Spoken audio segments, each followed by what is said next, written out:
This government meeting is brought to you by Eastworks and our local cable subscribers.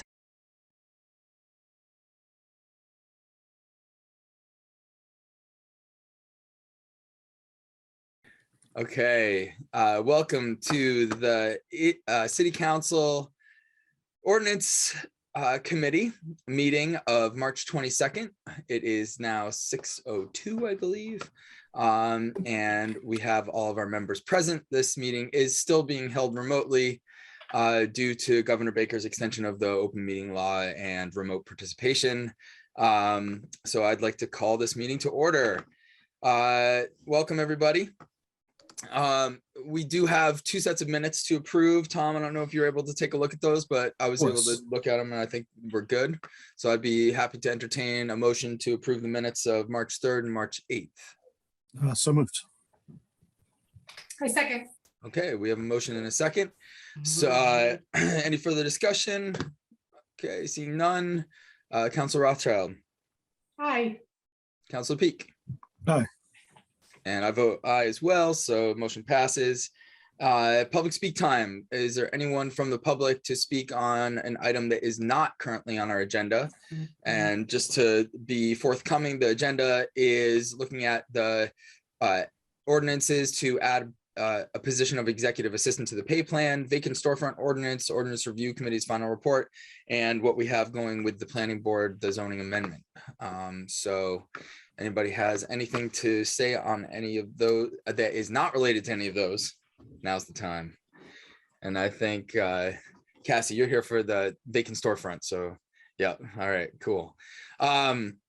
So just wanted to check in with my fellow members here. I know that we had reserved this meeting to talk about the adding of the executive assistant position. And if it is okay with the members, I'd like to just take a look at this together and just discuss it. And then also talk about the draft of the language that I worked on for the vacant storefront as well, because the 29th, the meeting that we were supposed to revisit the vacant storefront, that is when we had to continue our public hearing with the planning board. So I just wanted to make sure that that was going to be okay with both of you. All right, awesome. So I am going to share my screen so we can take a look at this, and I'm gonna see if I can. So this is the agenda. Can you guys just let me know if you see this? Did it change?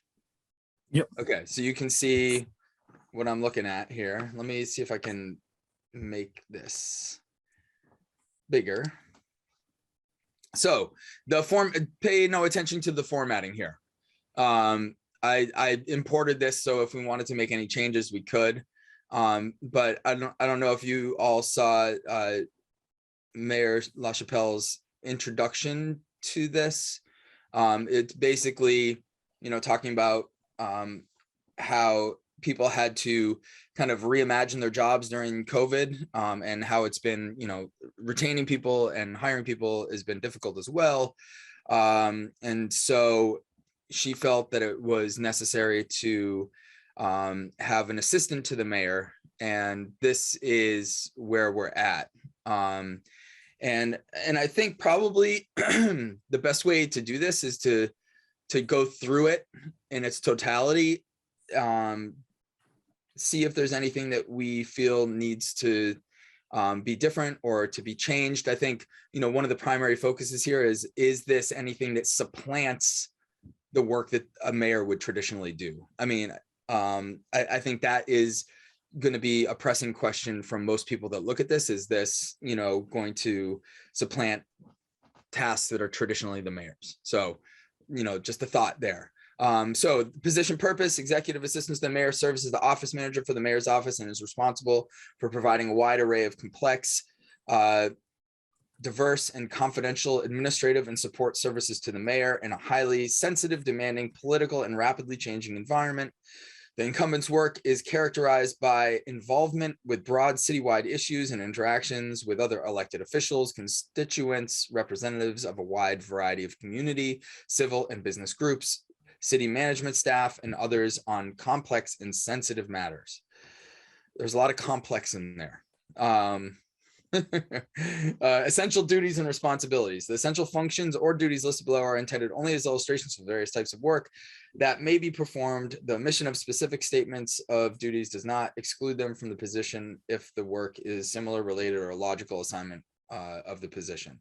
So serves as office manager for the mayor's office, maintains and updates calendars for the mayor, receives and screens requests, coordinates, arranges, and confirms meetings, appointments, social engagements, and community intergovernmental events, oversee the communications and constituent services for the mayor's office, including receiving and screening visitors and telephone calls, providing information and handling issues that require sensitivity and sound independent judgment, conducting research, respond to requests for information, resolves complaints from constituents, refers certain issues to appropriate staff members or city departments for resolution, reviews, determines the priority of and routes assigned incoming correspondence, utilizes the mayor's blog, the city's website, and other approved social media platforms to disseminate information to constituents, plans, oversee, or organizes, and schedules administrative support to the mayor and mayor's staff, oversees the preparation of typing of correspondence, memoranda, agenda items, reports, resolutions, proclamations, agreements, presentations, forms, and other documents, ensures that documents are accurate, complete, and conform to mayor's office standards, policies and procedures, ensures materials, reports, and documents for signature are accurate and complete, responds independently to mail and email inquiries regarding a variety of city matters, provides day-to-day leadership and works with staff to ensure a high-performance, customer service-oriented work environment that supports achieving the mayor's objectives and service expectations, provides leadership and participates in programs and activities that promote a positive staff working environment, supervises and manages the maintenance of office records and databases, researches and assembles information from a variety of sources for the preparation of records, correspondence, and reports for the mayor and staff, coordinates all board and commission appointments and reappointments, prepares and processes requisitions, purchase orders, and accounts payable requests, monitors budget balances, prepares and maintains staff attendance and time off records, plans, organizes, makes, and supervises logistical arrangements, and serves as a host for a variety of mayor's events, such as the annual State of the City address, may perform other special projects and duties as required by the mayor. Minimum qualifications: requires bachelor degree in public or business administration, political science, or a closely related field, plus a minimum of at least 3 years of increasingly responsible administrative and support experience in a public agency or a combination of education, training, and experience. Required knowledge, skills, and abilities: knowledge, office and administrative management practice and procedures, including document and file management, principles and practices of sound business communication, city organization, ordinances, rules, policies, procedures, and operating procedures related to areas of responsibility, functions of public agencies, including the role of an elected council and appointed committees and boards. Methods practiced of public administration, including budgeting, purchasing, and maintenance of public records. Skills: proficient in computer, word processing, and spreadsheet software, and other standard office equipment. Writing skills for composing and preparing correspondence. Effective management of accurate and concise records, reports, and documents. Clear, effective, and persuasive communication skills, both orally and in writing. Tact, diplomacy, and discretion for dealing with sensitive and confidential situations that concern internal and external parties, and experience with social media posting and management. Abilities to be able to manage multiple and rapidly changing priorities to meet the needs and expectations of the mayor and interactions with other elected and appointed officials and various constituencies. Able to represent the mayor effectively in meetings and interactions in person, by telephone, email, and social media with a wide range of constituencies.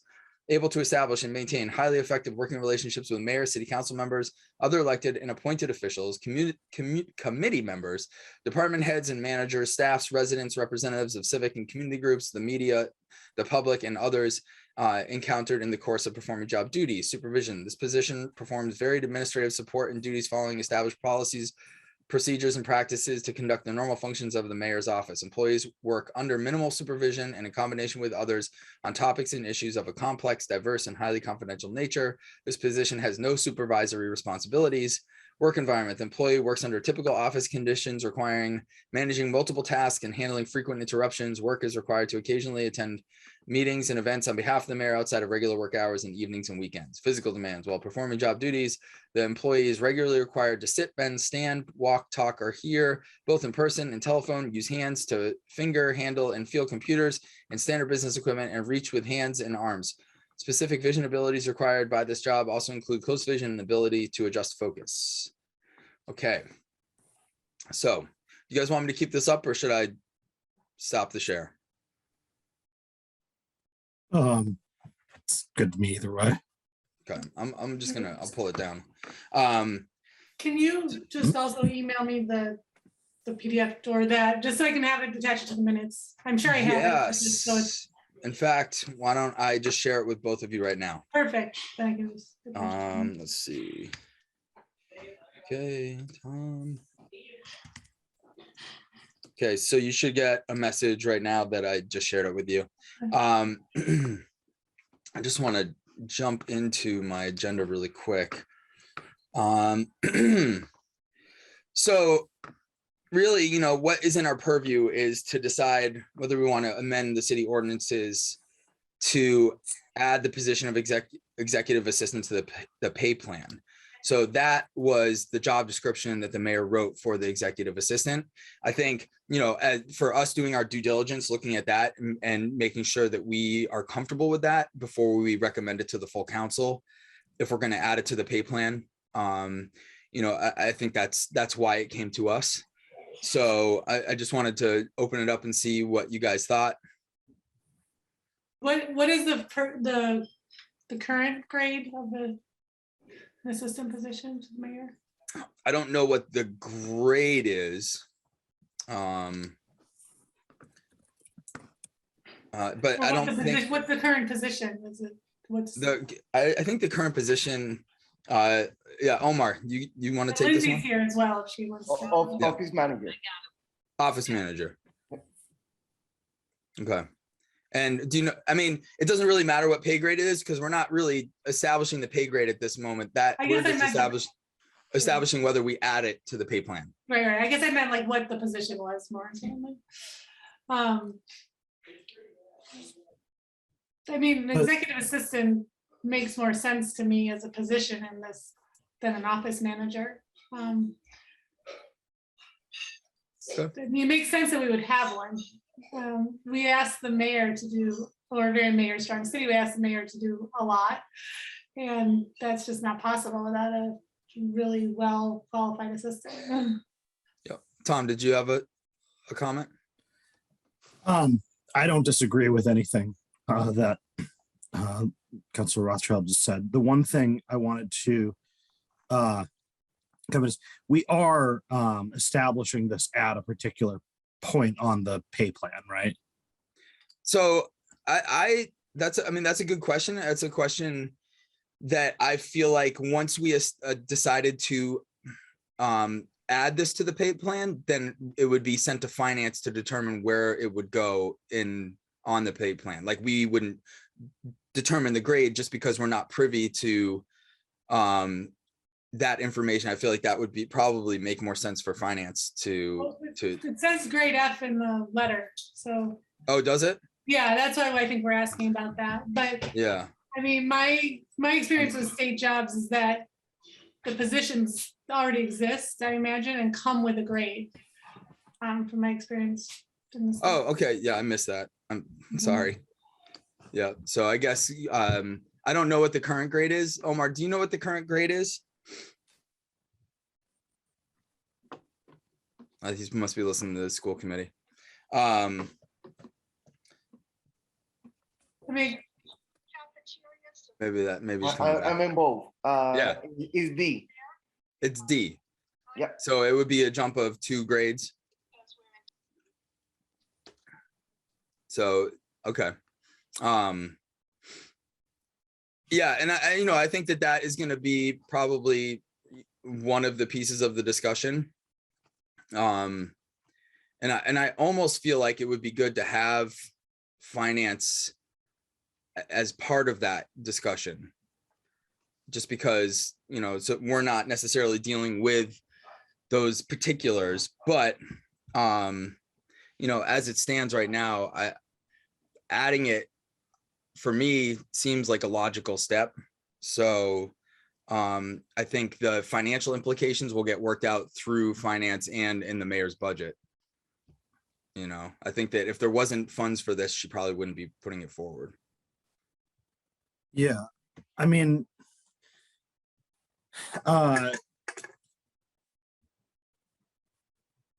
well, hold on, I don't actually have a fully formed thought. And Take your time, Tom. Take your time. I didn't either. I just kept talking. So yeah, Omar.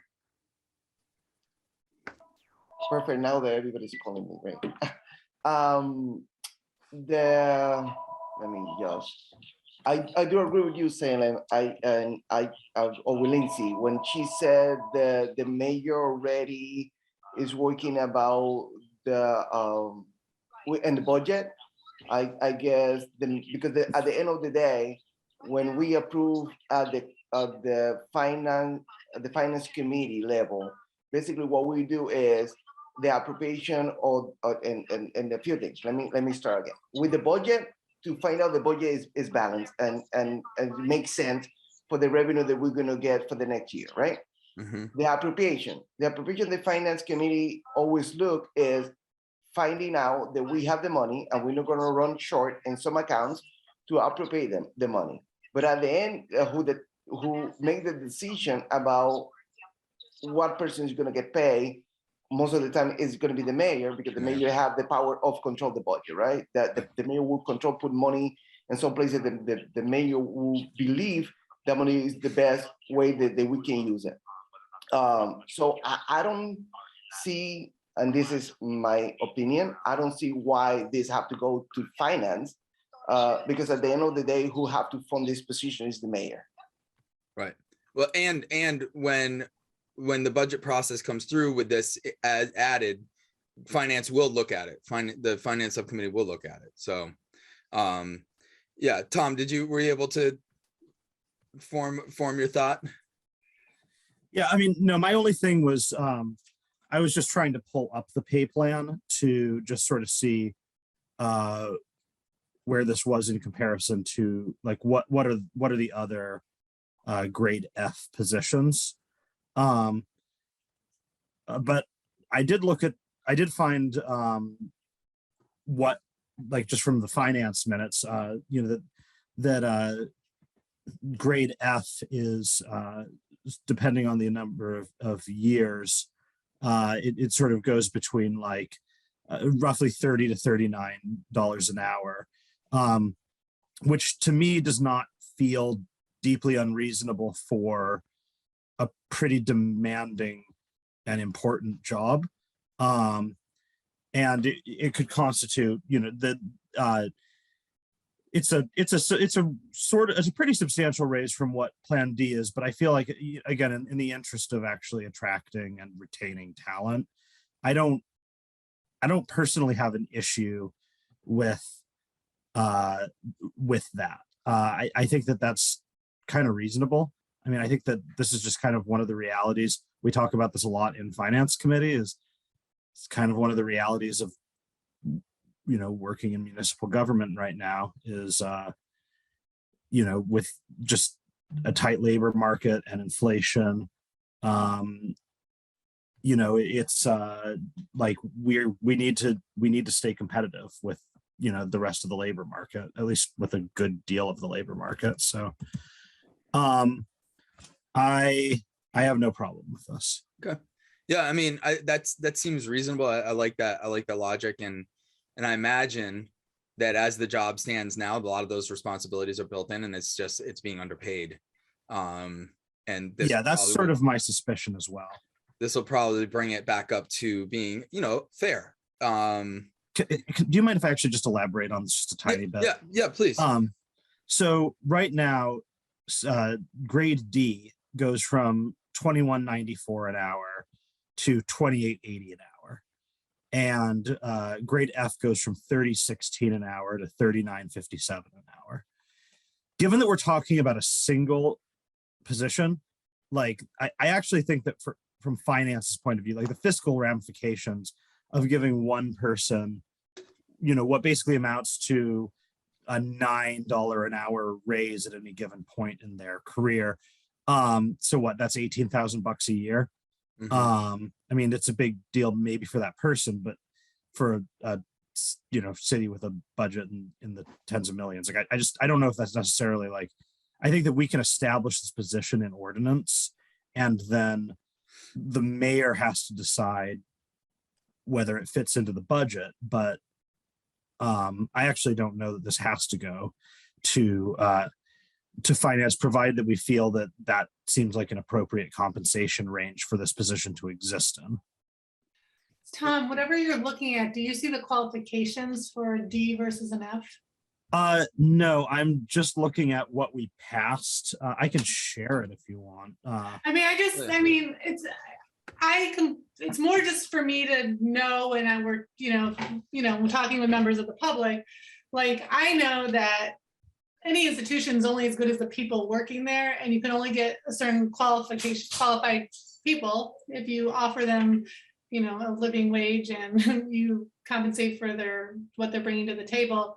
So I just, just for in terms of talking with the public, I would just love to know the qualification difference, because I know this one requires a BA, for example, does the office manager, because I think that is something we want. And so that's, interfacing with members of the public and other government officials. We want someone who's, has those kind of credentials. Yeah, what I would say is, I mean, it would probably vary pretty greatly. Like, you might have super different qualifications for someone who's working at that level at the DPW compared to, doing that level of work in the main office. So, but I do think that, Tom, I feel like your point is really accentuated by the numbers there. Like, that level of, especially for a single position, is a drop in the bucket in the city's budget, but could make a lot of difference for the mayor, which could potentially free up the mayor to seek alternative funding streams that could potentially cover this kind of thing. So, I'm feeling pretty comfortable with it. I don't necessarily think that we need to let this languish in committee. I'm feeling like the job description seems really complete. The reasoning around it seems sound. So I feel like unless we have any other things that we want to address before we bring it forward, I feel pretty comfortable, looking to bring this back to the council. How are you guys feeling about that? I feel comfortable just for my own, and I can just ask Emily for this. I would just love to see the office manager description just for my own edification. That's not going to change how I feel about moving this forward. It just will change, more context that I have in talking to people about it. That's all. Great. What do you think, Tom? I wish I could just find this thing in my emails, but but I don't I don't disagree. I think that, so I mean, it just feels sensible to me. Yeah, I think so too. If one of you guys would like to make a motion to bring this to the full council, I would entertain that. Wait, I found it. Oh, good. There you go. Do you mind if I share my screen? Go for it. That's why I made you co-host.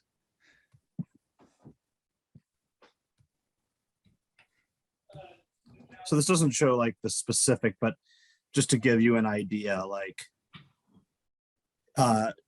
other positions in grade D include, computer technicians, assistants to various department heads, the art coordinator, conservation agent, and yeah, there you've got the office manager.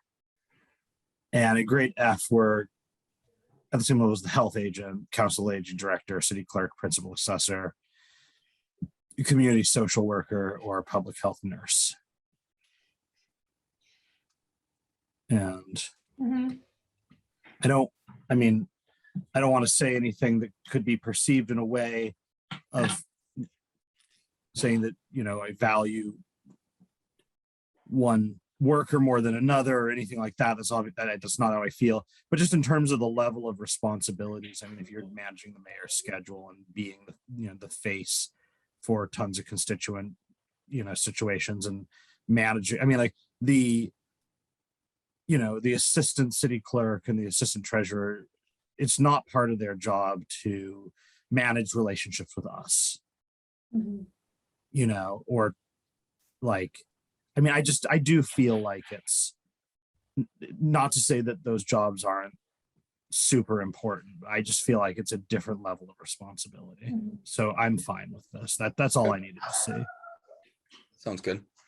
So I'd like to Okay. make a motion then to, what is the motion? I'd like to make it what's the verb I should use? I'd like to make an appointment to add the position of executive assistant to the pay plan. Right. I'd like to make a motion to amend the city ordinances to add the position of executive assistant to the pay plan. Okay. Second. All right. So we have and to make sure that you put to the full council. To the full council. There you go.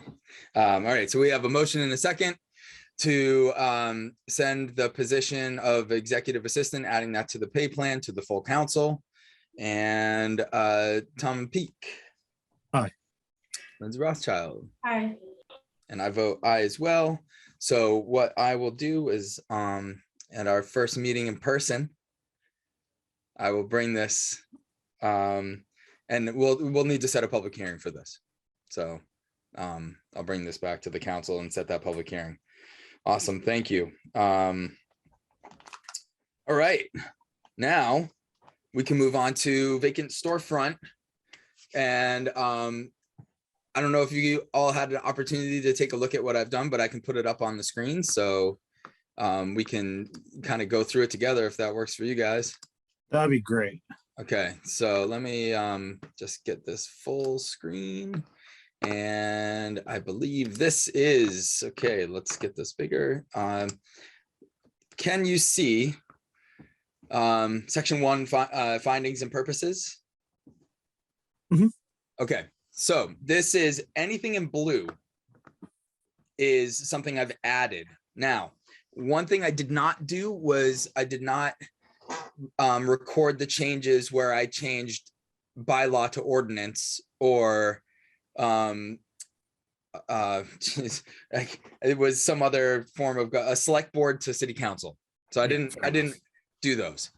But I did add this because I didn't know if it was clear in the ordinance that this was one of the things that this was going to do, which was to provide an online registry of vacant properties in Easthampton that will be updated as needed to reflect current vacancies, as well as the enforcement provisions set forth herein. So what I said was any money that's raised for this will be used to create this registry, maintain the registry, and pay for the enforcement of it.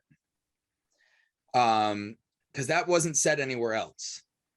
Because, and I think one of the real benefits of this whole thing is if we have a registry that is available to anybody where you can see, hey, how long has this property been vacant? Is it for lease? Is it for sale? Like that is going to be a real benefit to this whole thing. So I put that in there. We don't have to, decide if we want it to stay or not. I just thought it would just clarify it a little bit, even just for me to make sure that we understood like where are all these fees going to go, right? So you can see that I added, I changed the language here to say as shown on the official zoning map of the city of Easthampton. I don't know what the last one is dated, so I left that blank.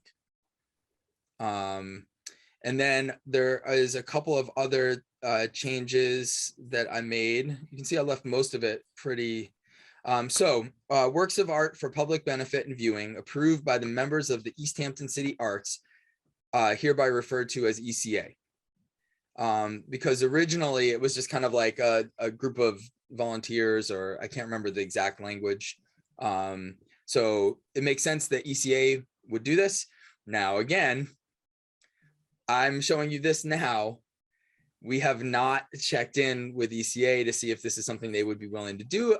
It's in their wheelhouse. I think that they would be fine with this, but We're not just gonna like hoist this on them without informing them or getting their feedback. So that's why we're probably, we're not gonna move this tonight. We still have some invested parties that need to be involved. But I did want to show it to you because I promised last time that I would get this done. You can see that I added definitions for commercial property and for industrial property, because those weren't in there. So I felt that that would be helpful. So this one I left as a question. The yellow is a question, because this is the original language, pursuant to the process outlined by such departments. So this is one of the things that we're going to have to kind of go back to and see what departments that's going to be. Is it just the building commissioner? Is it the planning board? Is it is it a conjunction with the fire department? Like, so that this is a piece that we're going to need to kind of work on. And so I just left it with a highlight, like, what does this mean? So that's something we're going to have to go back to. One of the things last time I promised I would do was look at a tiered registration fee. Now you can see that these fees are significantly higher than the original $100 that was there. So what I did was, after looking at a lot of the like other municipalities in Massachusetts that are doing this, the fees are more closely aligned to this fee structure. I'm totally open to play with this, but I thought it would make sense to look at maybe making that registration fee be a little bit more impactful, so it registers more. It's like, oh, it's not like, oh, like I'll just throw $100 at it. It's actually like, a significant. And so you can see for the first year of the vacancy would be 500. 750 would be assessed the second year the property is vacant, and 1,000 would be due the third and subsequent years the property is vacant to keep it on the registry. And do you guys want me to just go through these and then talk about them after, or do you want to talk about as we go? What do you think? I kind of like getting the whole view of it. And then Okay, so let's keep going then. So here I just changed, because this had originally said quarterly basis, so I said an annual basis because that's how we assess it, would be annually. And this is for a financial hardship waiver. And then I changed, so public viewing, the city planner or their designee, and then again I put the ECA. This is for the public art waiver. Let me know if you have any questions there. Okay. Everything else stayed the same. So just saying that the signs that they hang in the vacant property should be in accordance with our zoning ordinance, our sign ordinance. So that, not that that's not going to change, but it should be in, following that. As a side note, I'll appreciate when all of our things can be hyperlinked. So when you're reading one thing and you see zoning, it links you right to that. Yeah, that's totally something that can be done. Yeah. So, and then this is where we get down into the violations. So this is the, Tom, this was one of the things that we had talked about. Actually, it's a little further, but this is something that Jamie Webb identified. And so if a lien is placed on the property, the city will work with the tax collector to remove such lien if it is determined the violations have been addressed. So if the person fixes the violations, pays up, then the city will work with the tax collector to remove that lien. So that was something that wasn't said before. So now it is. Now this is what we had talked about. So, and I went into the MGLs and I found it's section 9. It has to do with condemned buildings. And so if a vacant building has been condemned in accordance with MGL Chapter 143, Section 9, such property will incur an additional condemned building fee of $500 per year in all cases. So I know that was something that we had talked about last time, I believe, was increasing the fee for condemned buildings to try to accelerate that movement. And that was it. Those are the changes. Now, this is where I need you guys to remind me if I missed anything from what we had talked about last time. That's everything that I recall. Okay. And I did, is there any part of this you want to take a closer look at, or should I stop the share? Oh, yeah, Cassie. Not that we need to keep displaying it, but for the definition of vacant building, you know, in talking around town about this, what's going to stop me from just putting a desk and chair in the window and calling it occupied? Do we want to flush some more detail or wordsmithing around that? That's a good point. I think that was one of the things that we had talked about last time, was like, you know, putting a desk and a flower on it and saying it's occupied. This is my office. Yeah, this is my office. 10 minutes once a month. It'd be nice to like kind of too, I don't, kind of put some different use cases through this, like just like what path they would take, just in terms of, so like that's one of them. Like we don't have to name the business, but there's a business in town that looks like it's, you know, a retail establishment, yet no retail ever happens there. Okay. But it doesn't look vacant necessarily. It's just empty. Yeah, because let me see. So is unoccupied street facing non-residential, commercial, or industrial real property, which it's not legally occupied, is abandoned. So legally occupied. So I think legally occupied would mean that, and this is where we can potentially tighten this up a bit, that the city clerk has a current and valid certificate of business.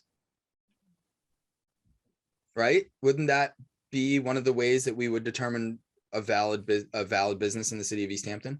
This is exactly what I'm sort of been asking about, is like, how do we even know what is occupied and what's not? I mean, we're presumably not just like having someone drive around and be like, that looks vacant, you know? Right. Like, so like normal business hours. I mean, I wonder if we could add something like, okay, I am going to pick on them because I never know. The Vana, whatever that eye care place is on Main, is that ever open? I don't know if that is I've never seen it open, but I also don't know if that's a result of COVID. I don't know if it was open before COVID, I tried to go there and like I was like, oh great, we have a night, and I walked there on a weekday. It was pre-COVID, like nobody was there. Oh, interesting. They have like hours posted on their website, like I'm looking at right now, but no one's ever there. So What about adding language, something like in which transactions are routinely conducted? Use transaction as a kind of foundation to build the definition. I feel like a transaction. A business transaction. It could be, I'm a lawyer and I'm going to execute your will, or it could be I sell earrings and you can come buy them from me. I like that. I guess where my concern continues to be, and this is just my like, I think just what I do for a living, but like, how are we getting that data? Yeah, that's a good question. I think one of the things should be that they have a current and valid business certificate with the city, because that is easy, right? And that could just be one of them, right? So let me just put I'm just gonna put this like as yeah, go ahead, Omar, while I type this in. Yes, I just a big concern when we start talking about these business have so many business hours, right? Because I know a few businesses in Union Street that they're occupied now. They have people there. They didn't open their doors because they are so busy doing the contracts, and they didn't open to the public yet. And I'm not talking about this particular business that Lindsay was talking about, but I know at least one that they don't open their door yet because they don't have the personnel to attend the public yet because they are so busy. And now if we, with the ordinance, going to see how many people going in and out from a business, when they are really occupied and they are doing legit businesses. So I'm a big And are concern. they there? They're there though, right? So, Yes, most of the time they're there. yeah, so I mean, like, there's people in there.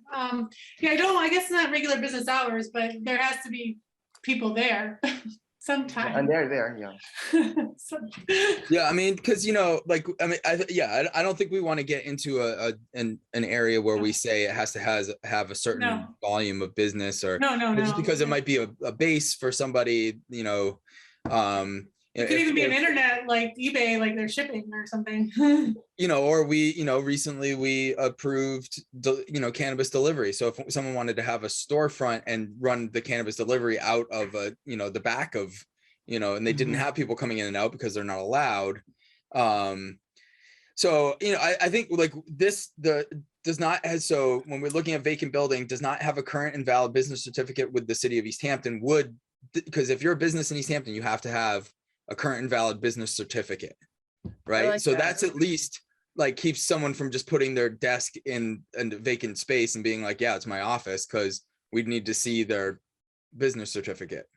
Right. And this is exclusively applying to the downtown business district. Yep. Where like you shouldn't be using a space like that. Like, Right. Right. I mean, maybe if you're talking about, right, we're not talking about the mills, we're not talking about the second floor of a building, we're not talking about a little thick garage in the back of a building. We're talking about our downtown storefronts. Right, Right. right. Exactly. Yeah. This is storefronts. Yeah. And so I think I'm fine with that. I think it would just be added to my list of, well, I've in the few years that I've been on the council, we've passed a number of ordinances and then found ourselves getting some pushback from the people who would enforce it about like how that exactly works. So this is just like one more, like, now I want to talk to Barb about like those business certificates and like, if a business were to, let's say that they renewed their business certificate and a month later they packed up everything in the middle of the night and abandoned their business. Yeah. Would that count as not vacant for a year until that business license expired, even if the business had left? No, well, I think Or- this would just be another so it would be like if one of these or all of them is met. So if it's not legally occupied, it's abandoned, or they do not have so like it would be, the threshold is not all of them, but did one of these criteria apply to create a vacant building? But that is a good question. And also like making sure, I think that they have to be renewed every year. Or it could be every 3 years. So that's another question, So yeah, maybe we should create, a list of questions and who we need to ask the questions to. Yeah. So, Lindsay, would you be willing to write that down? yeah. So about business certificates. Yep. And is that Barb? How long are or- they valid? Yeah. How long? are I they guess- valid? Sorry. Go ahead, Tom. I guess my question then comes back to this. So like if they don't have a current and valid business certificate with City of Easthampton, that's really cut and dry. We have the data. Yep. Right. Where I get was is not legally occupied, is abandoned, or is not used for a period of at least 90 consecutive days or longer by occupants having custody or legal right of entry to such property. like, I guess that's where I start to get like, is there some sort of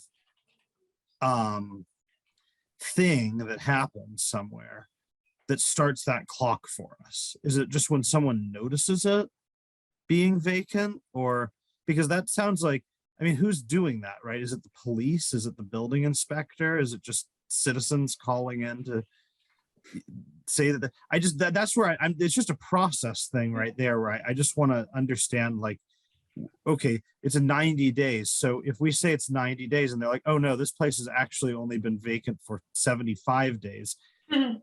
What do we have in terms of like actual ability to contest that claim? I think, and this is something where we're going to want to get the building commissioner's input, since the building commissioner would be the one that would be, you know, one of the main enforcement agents. That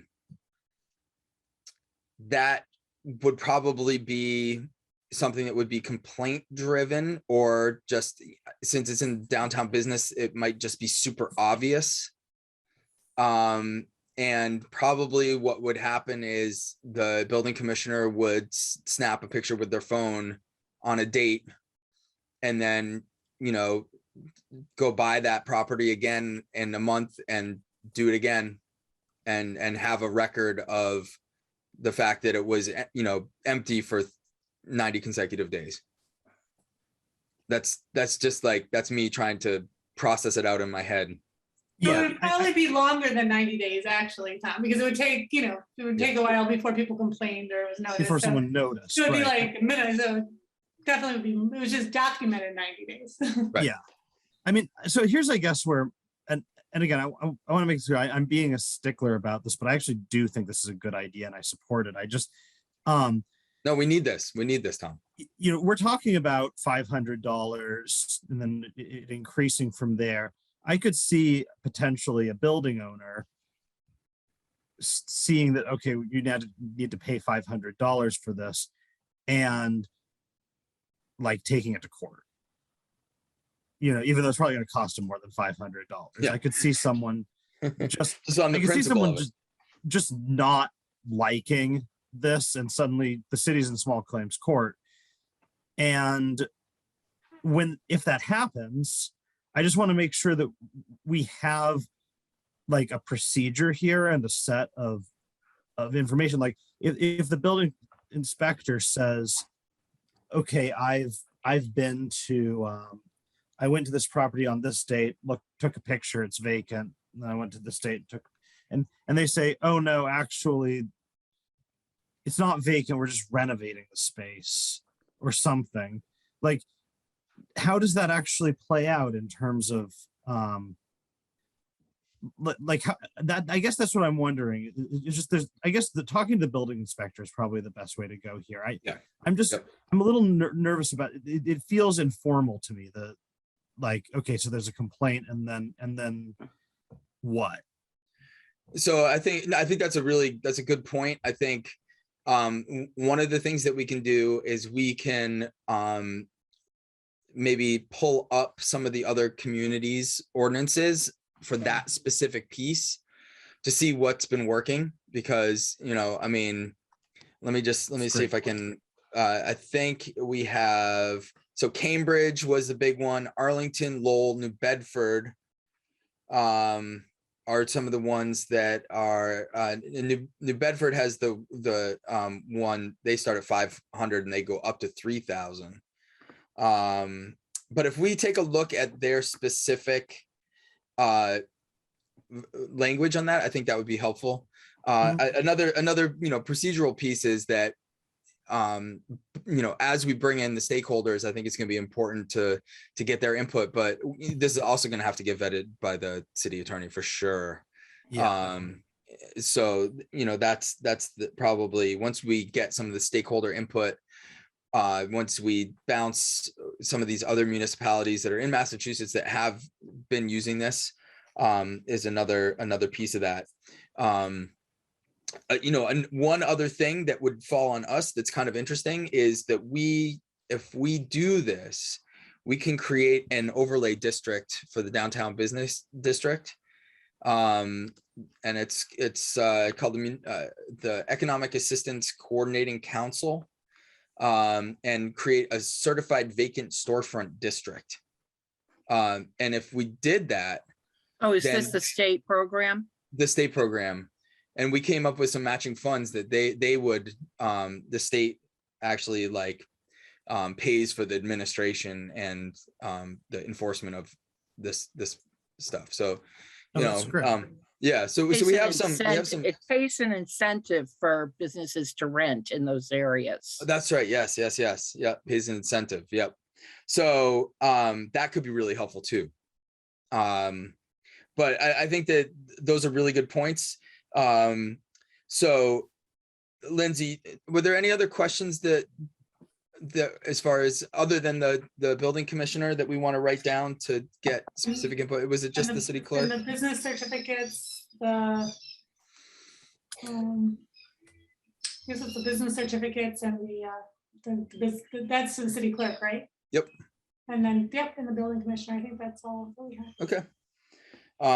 And so what I did was, I think I opened, when I shared that with you guys, I think I left it open for editing. So if you wanted to go in and, you know, jot down some notes, that I think that would be great. I did add in that the business certificate piece. I didn't put a bullet on there or anything. But you know, one of the things I think would be good to think about is the tiered fee structure, just to see how you feel about that. And let me just, if you're interested in looking into the other communities, like I said, it's Cambridge, Arlington, Lowell, and New Bedford, I believe. I think there's also Attleboro, Brockton, Clinton, Fall River, Fitchburg, Framingham, Gloucester, Greenfield, Holyoke, Lowell, Marlborough, Taunton, Ware, Webster, Westboro, and Webster. And Belchertown is considering being part of that, the overlay district. So we can, yeah, Cassie. Sorry to interrupt. No. Would it be go for it. helpful if I did an analysis for you guys? Oh, that would be very helpful. Yes. Yep, I think it would be, and because you know. If it would help move it along, I'm more than yeah, I'm there to do it.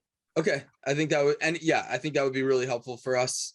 And if so the 29th, and I'll send Gwen an email as well, but the 29th, where we were going to look at this again, and have a meeting kind of dedicated to this, we are meeting, we got our joint public hearing with the planning board got moved, so it got moved to the 29th. So we're gonna create a new meeting to look at this. It'll probably be just after the 29th. Great. So, you know, maybe before then, if you're able to do that. Certainly, no problem at all. Well, I appreciate that. That's awesome. Just with the thought. Okay. The way that it's written now, it feels, it does feel very punitive focused. Mhm. And right now we're in a time of, you know, economics kind of surging in Easthampton, and there's a lot of opportunities, but there could be a time where everyone's feeling really depressed and can't find rentals, you know, can't find tenants. And I don't know, it'd be nice if there was some kind of language in here about how the city will be like I saw, I think it was in Cambridge's or one of them that said that, like, you'll get connected with the business liaison to help you find a suitable tenant, or something that says something like resources available, not just. So when people are looking at this, they see help if they really do want to have a tenant, and we're like in a different kind of times where it's hard to find one. I thought there was language like that in here, that at any time the city may declare a moratorium or whatever. Hold on here. Let me pull it up. It's yeah. So I believe it is yeah, there's a basically a place where we can suspend the pieces of this ordinance if the city council can. Let me see if I can find it.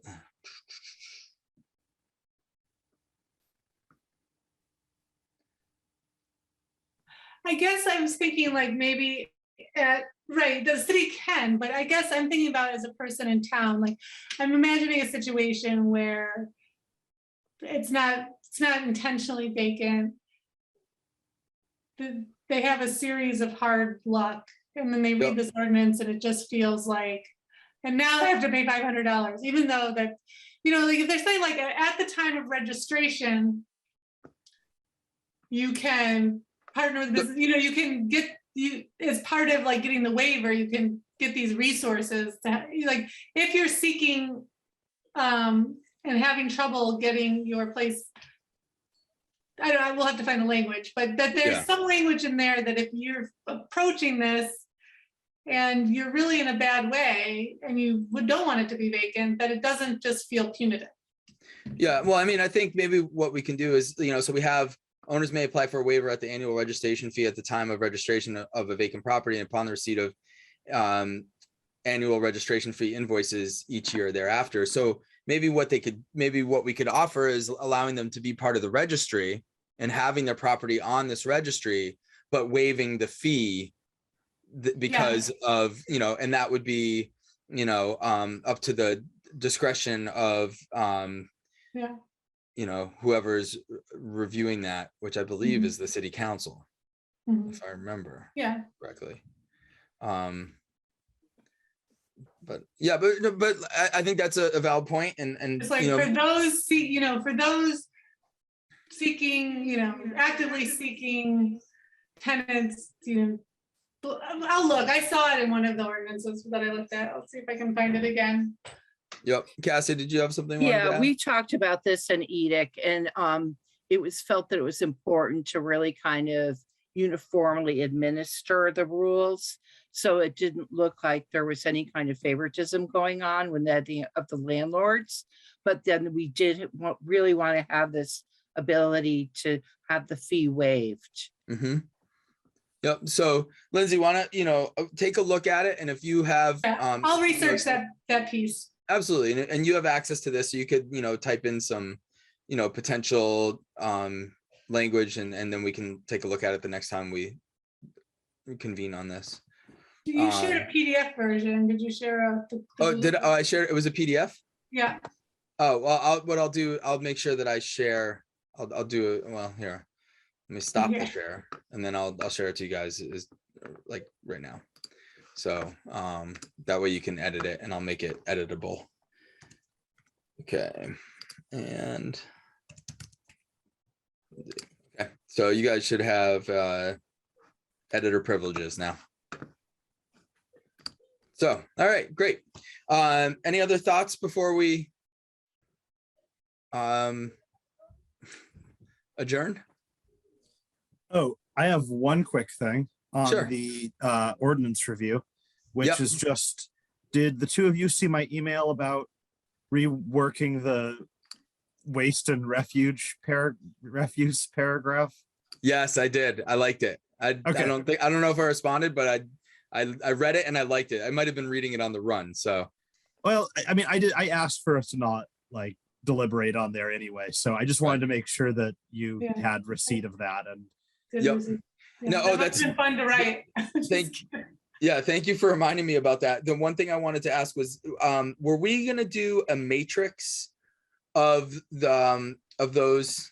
I remember hearing that in my brain somewhere that we were going to have a spreadsheet of like the easy ones and then the difficult ones. I have something like that on my computer, and I think Lindsay might have her own version as well. Okay. I think you said you were going to do that, Tom. I have that in the minutes.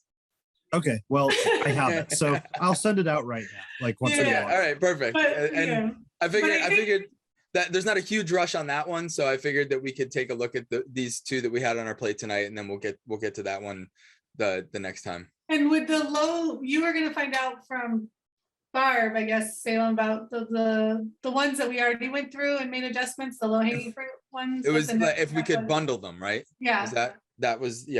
So that's something that slipped over my head.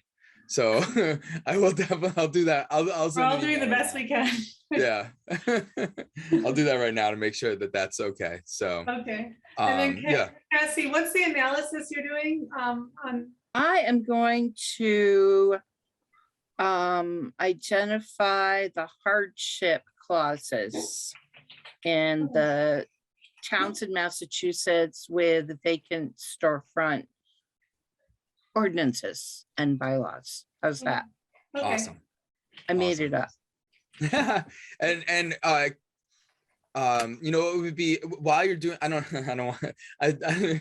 want to ask too much of you, Cassie. Yeah. But the fee structures too would be really interesting if we Okay. had that in there as well.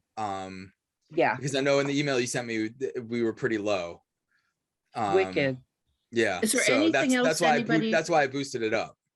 Is there anything else that people want me to pull out of the regs while I'm doing this? I think those are the two big ones. What do you think, Tom? Well, I'd be interested if you had any sense of like where, what's the word I'm looking for? Like what how they were actually establishing vacancy in terms of you know.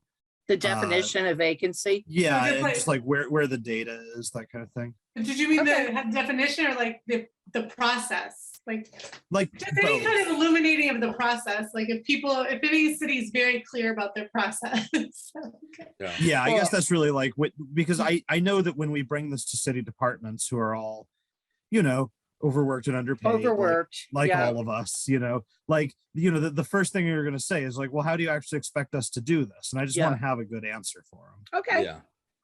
cool. And I think we'll say, well, as soon as we start getting these fees in, you'll be able to hire an assistant at grade D. No, we'll be able to hire an economic development director. Oh, there you go. Maybe. Yeah. I mean, Um, hopefully there's not that many. Yeah, right. No, businesses downtown that were. I don't think so. But yeah, all right, that's great.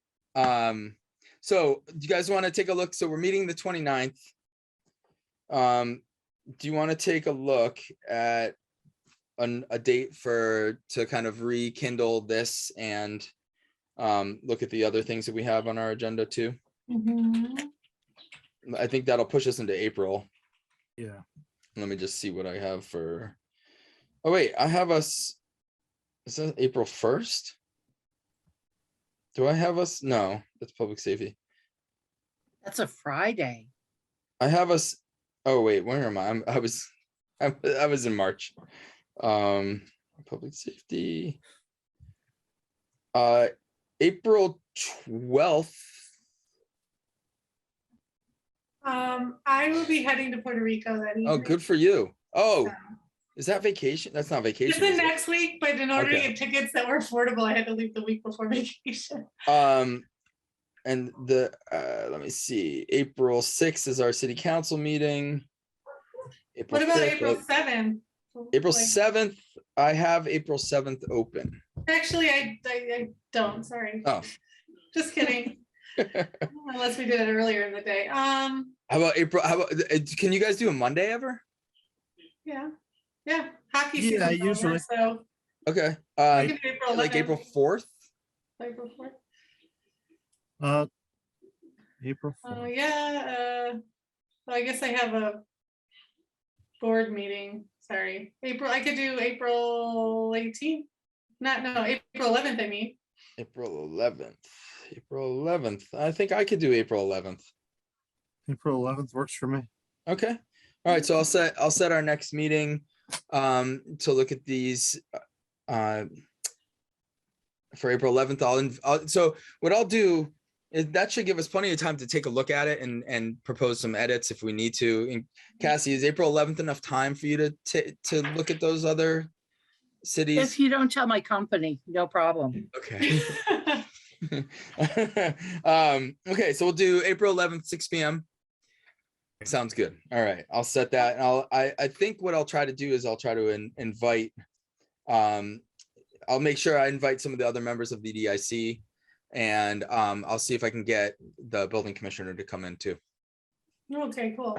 Yeah. And Cassie, the list that you already have of vacant storefronts, is that something you're sharing? Because someone after the last meeting emailed me and she's looking for, she's looking for a business space for a business in Easthampton. I And love that. she asked me for it. I CC'd Gwyn, because that's his email I had readily Yeah, available. I can't remember. I remember the genesis of it, but I don't think it's been maintained. Okay. So Gwen would be your best person. Okay, I don't know if maybe she replied to her and didn't CC me, but I'll let her know that it's not like officially anywhere yet, but. That's Okay. cool. So, Is Hurry Scurry condemned? I'm just wondering, is it? that's a good question. I feel like I just saw an article recently that something was going in there. Yeah, there is That something. is going true. on there. What's Yeah. going in there? It's gonna be The like a bottom- storefront, and a couple apartments. They're just gonna knock it down, put a little building up. Yeah. Okay, cool. Awesome. Or that's what Jeff Um, said to me a couple months yeah. back. Could have changed. Yeah, Yeah. I think there was a Gazette article about it, but Okay, all right, so cool. So we'll meet April I'm already I 4th. forgot 11th. 11. April 11th, 6 p.m.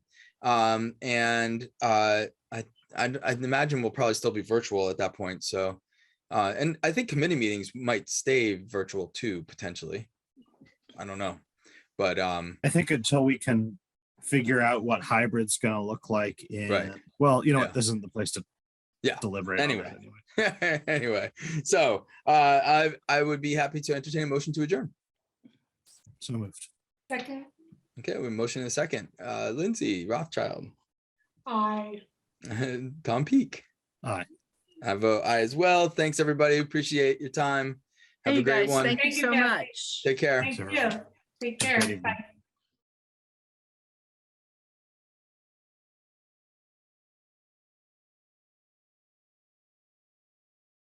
This government meeting is brought to you by Eastworks and our local cable subscribers.